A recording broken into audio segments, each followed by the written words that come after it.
cosa es la parte psicológica, que eso es mucho más difícil. Levantarte solo, pasar los días sin decir nada. Yo, el primer invierno que pasé aquí, porque desgraciadamente yo llegué al invierno acá, yo llegué en Uf. enero, hubo un par de meses en los que yo de verdad, había días en los que no hablaba. O sea, no tenía nadie con quien hablar.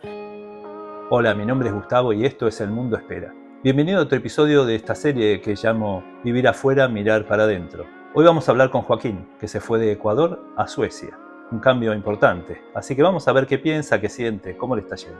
Antes de empezar te cuento que la conexión a internet no era de las mejores, así que por favor tenenos paciencia.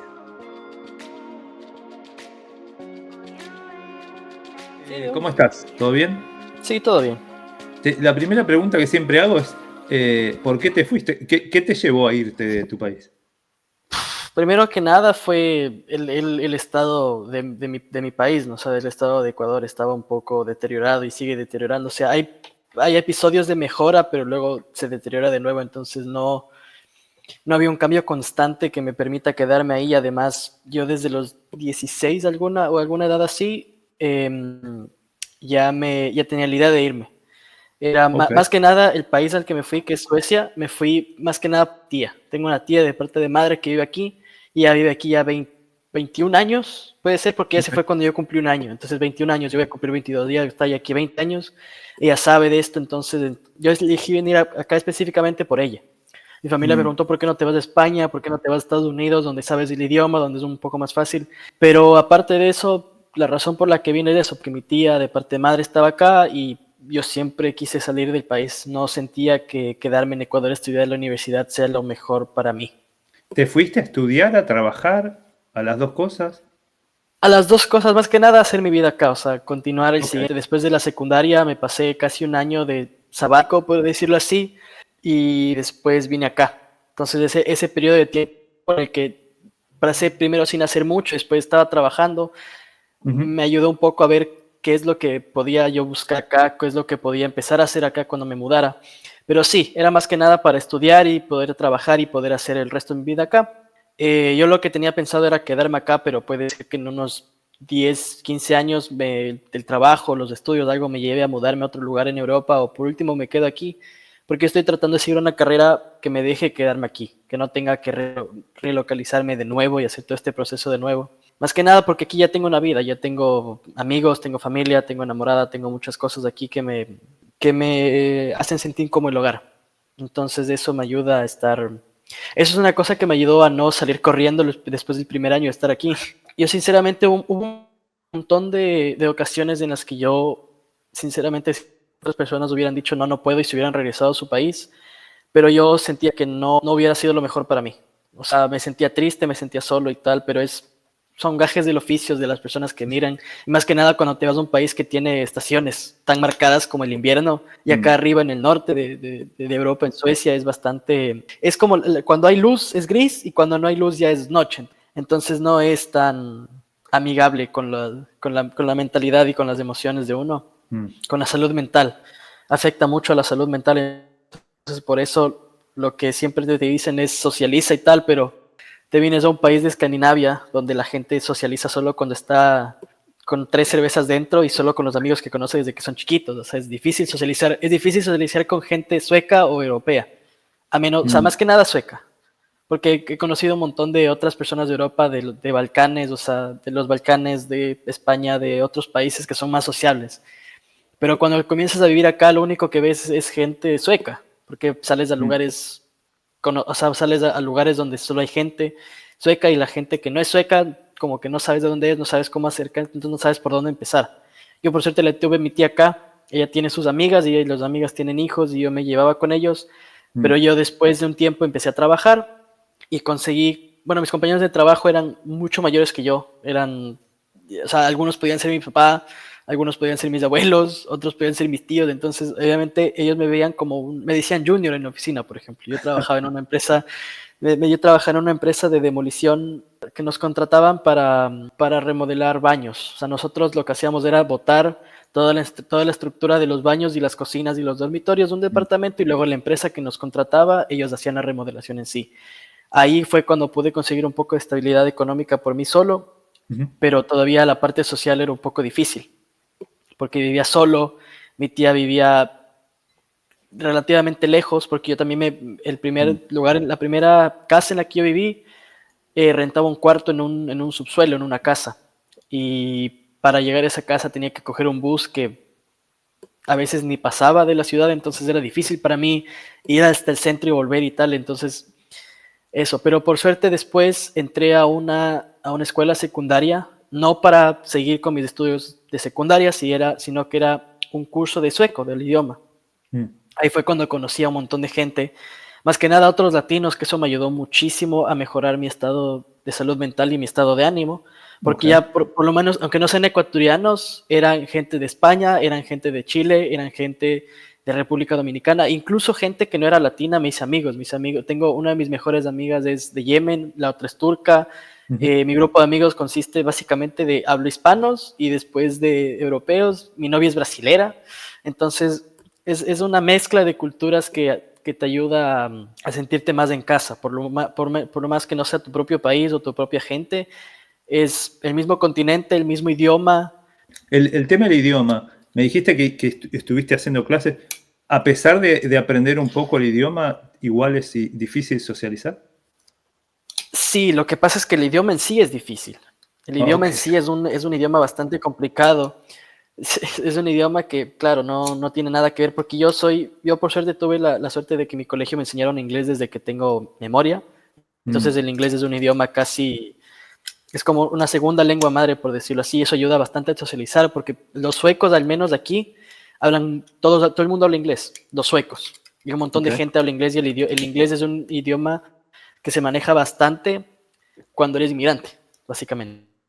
El Ujú. inglés es tu idioma, es lo único que te sirve hasta que aprendas el sueco. Tiene sus Claro. limitaciones porque muchas veces para trabajar o para estudiar o para ciertas cosas necesitas del idioma. Desde los últimos 3 años, por suerte, he logrado conseguir trabajos en los que me ayudó a aprender el idioma. O sea, Mm, el último trabajo que tuve ha sido trabajar de cajero en un supermercado. Entonces eso claro. requieres del idioma. Más que Mm, hablar, entenderlo. Entonces eso me ayudó a practicar. Pero sí, entonces eso es lo que más te ayuda, o sea, tratar de socializarlo. La gente que ya vive aquí 20, 30 años, lo que sea, incluso 5 o 10 años, te dice, la única manera de aprender el idioma es ir afuera y hablar con alguien. El problema es que ir afuera y hablar con alguien no es tan fácil como en Estados Unidos o como en Latinoamérica, porque mm, acá, si te cruzas a alguien en la calle y le dices hola, te ven como extraterrestre, como quién eres, o sea que no te conozco, no me hables, y peor cuando es invierno, porque aquí en invierno todo el mundo anda con cara cabreado así porque hace tanto frío que tienes que así, pero hacer lo que más puedes para conservar la mayor cantidad de calor. Entonces todo el mundo va a lo que va y es muy difícil socializar más que nada en invierno. Y verano es desde junio hasta agosto y después ya es un poco más frío, ya es mm. ventoso, es húmedo, ya es otra vez el clima de miércoles. Entonces es difícil, pero cuando encuentras a gente con la que puedes socializar, como mis amigos o como otra gente con la que he podido tener amistades, es Ujú. diferente. Entonces, eso es algo que se ve mucho acá, más que nada, la gente, es raro ver un inmigrante que tiene amigos suecos, muy raro. Entonces Ujú. es una mezcla de muchas cosas, porque incluso yo he visto suecos que en cambio se adaptan a los inmigrantes. Hay un montón de personas suecas que yo he visto que adoptan hábitos y, por ejemplo, Costumbres de los los hábitos de inmigrantes. hablar, costumbres de los inmigrantes, exactamente. O sea, la forma en la que visten, la forma en la que hablan. Súper Es interesante. un shock cultural. Sí, es bastante interesante eso. Justo te iba a preguntar lo opuesto.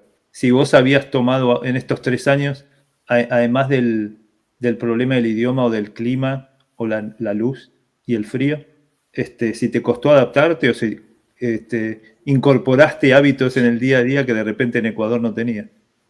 Sí, o sea, más que nada, más que hábitos del país son hábitos de vivir solo, de cuando uno se va de la casa y tiene Oh, que ok. ya lavar su propia ropa, lavar sus platos, cocinarse solo, arreglar el cuarto porque no hay la mamá, no hay la empleada, no hay la persona que le limpia. Entonces, ese tipo de hábitos son los que yo más que nada me tocó aprender, porque Ok. obviamente yo me mudé solo. Yo vine acá, viví con mi tía 2 meses y después conseguí el trabajo y pude tener plata para irme a vivir solo. Ujú. Entonces, desde esa libertad de hacer lo que quieras, pero sí, o sea, no, hay ciertas cosas que sí me costaron adaptarme, más que nada psicológicamente, más, porque lavar ropa y eso ya te acostumbras, o sea, cuando ya te toca hacer y aprendes y adaptar a la rutina. sea, ya sabes que Ujú. cada 2 semanas te toca lavar tu ropa porque si no, no tienes que ponerte, o ya sabes que todos los días te toca cocinar porque si no, no comes. Mm. Pero otra cosa es la parte psicológica, que eso es mucho más difícil, que es el hecho de levantarte solo, de pasar los días sin decir nada. Yo, el primer invierno que pasé aquí, porque desgraciadamente yo llegué el invierno acá, yo llegué en Uf. enero, cuando me mudé. Hubo un par de meses en los que yo de verdad, había días en los que no hablaba. O sea, no tenía nadie con quien hablar por teléfono porque mi familia estaba dormida o simplemente no me salía a llamarles y estaba en un estado emocional terrible en Mm. el que te cuesta hacer cualquier cosa, te cuesta salir de la cama. O sea, te levantas, te despiertas, ves que está oscuro, ves que son las 10 de la mañana y está oscuro y es como, te da, al principio te da pereza porque bueno, chévere, pero después te da, ya, o sea, no sientes nada. O sea, sientes unas ansias de querer hacer algo, pero no tienes la motivación porque está oscuro, está feo, hace frío, no tienes nadie con quien hablar. Entonces, ahí es cuando uno empieza a sentirse pésimo, básicamente, porque antes le tenía a mi hermana en el cuarto de lado, le tenía a mi mamá en el cuarto de lado, le tenía a Mm. mis abuelos a media cuadra, a unas 2 cuadras, 3 cuadras, a una caminata. El sol salía a las 6 de la mañana y se ocultaba a las 6 de la tarde, entonces tenía la oportunidad de disfrutar del sol, de salir por lo menos a sentarme a hacer algo, cosas que uno toma por hecho antes de Mm. mudarse a un país que más que nada que tiene invierno marcado. Lo que te iba a Chévere. preguntar en base a eso que estabas contando es, suena bien difícil de manejar, ¿no? La situación. Te iba a preguntar, ¿hubo Sí. algo para la persona que pueda estar mirando y pensando en irse o habiéndose ido hace poco y pasando por una situación parecida? ¿Hubo algo en particular que te ayudó a superar ese momento? Más que nada, mi tía, más que nada, Tener a antes de que alguien. yo me pudiera hacer amigo, tener a alguien, exactamente. Tener a Mm. alguien, al principio, por lo menos, alguien en el teléfono que te pueda contestar el teléfono las 24 horas del día. Tu mamá, tu papá, tu hermana, tu tío, tu abuela, tu primo, cualquier persona con la que a la que sepas que puedes coger el teléfono y decir, me siento pésimo, necesito hablar con alguien. Claro. Eso. Y poco a poco ya, si es que vas a un país en el que no conoces a nadie, o sea, no tienes ni familia, ni amigos, ni nada, sino que te mudaste porque te ganaste una beca o porque querías irte desde allá y conseguiste la oportunidad de irte, Ujú. trata de encontrar a alguien, porque siempre es bueno tener a alguien en el teléfono, pero es mejor cuando tienes a alguien en el que puedes sentarte al lado de esa persona, que sea tangible la persona, que esté Claro. ahí en el momento. Y eso ayuda porque cuando mi tía se dio cuenta, porque mi tía se dio cuenta de que a mí me estaba afectando el vivir solo en ese, porque además el cuarto en el que yo vivía era un hueco. Las ventanas eran de este tamaño, eran así de altas, así de largas y no entraba nada de sol. Mm. Entonces era horrible vivir ahí, entonces, o sea, no era horrible, o sea, era bastante bien, me sentía bien, pero obviamente el estado de ánimo me pegaba porque pasaba a oscuras todo el día, entonces es algo que yo no me di cuenta por obvias razones, yo nunca había vivido algo parecido antes, entonces no sabía lo que me estaba pasando, yo pensé que solo tenía pereza, que tenía sueño, Mm. cosas que el cerebro dice, solo seguramente es esto, pero es algo nuevo, que el cerebro no sabe cómo combatir.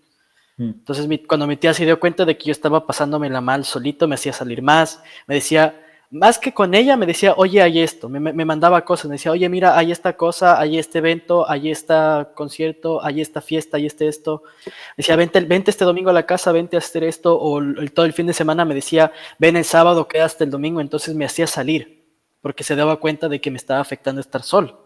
Y ya por fin cuando conseguí amigos ya fue otra historia y eso ya te dije antes. Interesante. ¿Qué es lo que más te gusta de vivir afuera? Ah, no tener que pedir permiso cuando salgo de la casa. Ah. No, pero, o sea, tener esa libertad, o sea, hacer lo que uno quiera hacer cuando quiera hacerlo. La libertad de poder tomar mis propias decisiones y también tener mi propio estilo de vida. Yo me mudé a los 18 de la casa. Yo salí de la casa a los 18, me mudé y me mudé bastante joven. Entonces fue una transición bastante, como te dije, dura antes. Ujú. Pero sí me ayudó a formar un carácter más adulto más pronto. Porque la mayoría de mis amigos, pero por ejemplo, mi mejor amigo vive con su mamá y sus hermanos y mi otro mejor amigo vive con su mamá y su padrastro. Entonces, yo soy el único que vive solo, o sea, Ujú. que no tenía mamá ni papá acá, sino que llegó a vivir solo, porque ellos se mudaron acá con sus familias. Yo también me mudé acá con mi familia, con mi tía, pero no me quedé a vivir con ella. Ujú. Viví con ella 2 meses y tuve que hacerme adulto, básicamente. Después de 3 años fuera, me imagino que aprendiste un montón de cosas. Si pudieras volver atrás en el tiempo y hacer exactamente lo mismo que hiciste, pero con todo lo que sabes hoy, Uh, ¿harías algo distinto? ¿Cambiarías algo? Más que nada mis hábitos financieros. Ok. Sí, o sea, si pudiera, si mañana me despertara y fuera el día cero de nuevo, el día que recién llegué, ahorraría cada corona, que es la moneda, cada corona que me gasté en pendejadas, en juguetitos, en cosas que no me tuve que haber gastado, que me pude haber gastado, pero no era necesario, hubiera Ujú. guardado, hubiera ahorrado, hubiera abierto un plan de ahorros, cualquier cosa, hubiera cambiado un poco de mis hábitos, capaz hubiera tratado de ser un poco más activo físicamente, ¿no? Ejercicio y tal. Académicamente también aprender el idioma un poco más rápido. Ok. Y cosas que uno quisiera, claro, todo lo que siempre uno dice, quisiera haber ahorrado más plata, haber aprendido esto antes, haber hecho esto antes, pero por el resto no cambiaría mucho. La última pregunta que tengo, que es la que hago siempre. La primera y la última pregunta de las entrevistas son siempre las mismas, las del medio las cambio de acuerdo a la charla. Claro. La primera y la última son las mismas, un poco como homenaje a los inmigrantes y de dónde venimos y hacia dónde vamos. Y la última pregunta es, en tus propias palabras y de acuerdo a lo que vos sentís por dentro, ¿qué es ser un inmigrante? Ok, ser un inmigrante, si nos vamos por el término literal, es una persona que migra, que se va de su país, que se va de su lugar de nacimiento y básicamente se va en una aventura a ver dónde le lleva la vida, porque es lo que normalmente hacen los inmigrantes, las personas que se van, lo que hacemos nosotros es tomamos la decisión de irnos con un plan, pero también con el espacio de ver si es que algo más pasa, porque decimos, yo vine acá, yo de hecho vine acá porque yo quería estudiar ingeniería mecánica, yo quería ser un mecánico de autos y quería entrar a Volvo y trabajar con autos y todo, pero llegué acá y dije, de hecho antes de venir acá dije, me gustan los autos, pero trabajar en autos, no. Después dije, ciencia de computación, o sea, desarrollo de software y todo eso, incluso apliqué a un curso que es en inglés acá. No se dio y ahí fue cuando me di cuenta de que no, o sea, yo tenía un plan, pero los planes cambian, más que nada cuando migras. Entonces, es eso, o sea, saber a dónde te va a llevar la vida, dónde vas a terminar parado en 2 años, 3 años, 5 años, 10 años, porque hace 3 años yo pensé que iba a ser una cosa y ahorita estoy haciendo otra completamente diferente. He hecho cosas que no pensé que iba a hacer hasta en 5 o 10 años de vivir acá y las hice en los primeros 3. Ser inmigrante para mí es una persona que decide tomar la decisión de cambiar el destino, cambiar su rumbo en 180 y ver a dónde va, ver a dónde llega. Es como fluir, ¿no? Exacto, es tener un plan, pero dejar un espacio en blanco para ver qué es lo que puede ser, qué es lo que puede pasar aparte de lo que tú quieres. Bueno, te agradezco mucho de nuevo. Sí, igualmente a ti. Linda charla. Bueno, Joaquín, muchas gracias por sumarte y por la charla. Y a vos del otro lado, ya lo sabés. Suscríbete al canal para poder seguir en contacto y seguir compartiendo todas estas experiencias. Nos vemos en el próximo video. ¿Dale?